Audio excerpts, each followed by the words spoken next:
عام طور پر یہ سوال کیا جاتا ہے کہ کیا اللہ تعالیٰ نے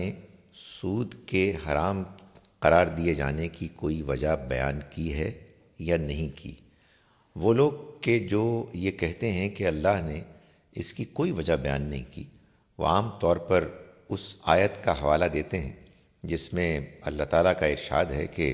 احل اللہ البیع وحرم الربا، اللہ نے خرید و فروخت کو جائز قرار دیا اور ربا کو ناجائز قرار دیا۔ تو وہ یہ کہتے ہیں کہ اللہ نے ان لوگوں کے سوال اعتراض کا یہ جواب دیا ہے کہ جنہوں نے کہا کہ آخر ربا بھی تو بیع خرید و فروخت ہی کی طرح ہے، تو پھر یہ کیوں ہوا کہ اللہ نے ایک چیز کو جائز اور ایک کو ناجائز قرار دیا؟ اور جواب میں اللہ تعالیٰ نے فرمایا کہ ہاں، میں نے سود کو، ربا کو ناجائز قرار دیا ہے اور میں نے بیع خرید و فروخت کو جائز حلال قرار دیا ہے۔ حقیقت واقعہ یہ ہے کہ یہ بات کہ جو آیت نمبر 275 میں ہے سورہ بقرہ کے، اس سے چند آیات بعد اللہ تعالیٰ نے یہ بات خود واضح کی ہے کہ یہ ربا کی حرمت اصل میں اس وجہ سے ہے کہ یہ ایک ظلم کی شکل ہے، یہ ایک ناجائز طریقہ ہے لین دین کا، تجارت کا۔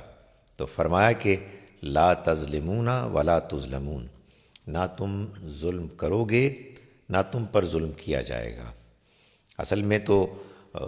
بہت سی باتیں جو تجارت میں ہمارے سامنے آتی ہیں، ان کے اچھے یا برے ہونے، جائز یا ناجائز ہونے کی حقیقت ہم پر واضح ہوتی ہے۔ دنیا جانتی ہے کہ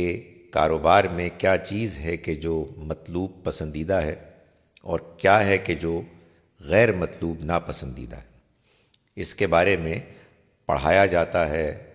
آپس میں تذکرہ کیا جاتا ہے، عام طور پر مذہب کا حوالہ دیے بغیر بھی کیا جاتا ہے، اس لیے کہ انسان کی فطرت اس معاملے میں واضح ہے۔ اللہ نے انسانوں کو جو فطرت دی ہے وہ ان سے چاہتا ہے کہ وہ اس کے فیصلوں، اس کے ورڈکٹس پر عمل کریں، اور اس کو قرآن مجید میں اس نے الحکمہ قرار دیا ہے اور اس کی یاد دہانی کرائی ہے، اور قرآن مجید کو اسی وجہ سے اس نے الذکر، یاد دہانی قرار دیا ہے۔ البتہ انہی فطرت میں پائی جانے والی حقیقتوں میں بعض کے بارے میں انسان کچھ غیر واضح ہو جاتا ہے، مشتبہ ہو جاتا ہے۔ ان میں سے بعض کے بارے میں اللہ نے اپنا فیصلہ سنایا۔ ربا کی حرمت انہی میں سے ایک فیصلہ ہے۔ چنانچہ اللہ تعالیٰ نے انسانوں کے درمیان جو یہ اختلاف جھگڑا تھا کہ ایک شخص دوسرے کو قرض دیتا ہے اور اس پر لازم کرتا ہے کہ وہ اصل قرض کی ویلیو سے لازماً اضافی ویلیو دے واپس کرتے ہوئے، اس بارے میں اللہ تعالیٰ نے یہ فرمایا کہ یہ ناجائز ہے۔ کیوں؟ اس لیے کہ جب آپ معاہدہ کر رہے ہوتے ہیں اس وقت یہ بات معلوم نہیں ہوتی